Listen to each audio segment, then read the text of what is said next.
আমার অভিজ্ঞতা, এই আইন কোন সংসদ সদস্য রচনা করে না। এই আইন রচনা করার জন্য আইন মন্ত্রণালয়ে বা বিভিন্ন মন্ত্রণালয়ে একটি করে কোষ আছে। সেই কোষের কর্ণধাররা হলেন আমলা। সেই আমলাদের মস্তিষ্ক থেকে যে আইন প্রণয়ন হয়, সে আইন জনস্বার্থে কোনোদিন আসতে পারে না।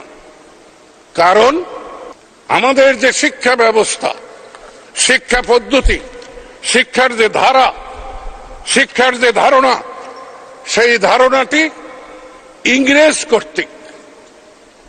সেই ইংরেজরা শিখিয়েছিল ইংরেজিতে স্বপ্ন দেখতে হবে, ইংরেজিতে ঘুমাতে হবে, ইংরেজিতে খেতে হবে।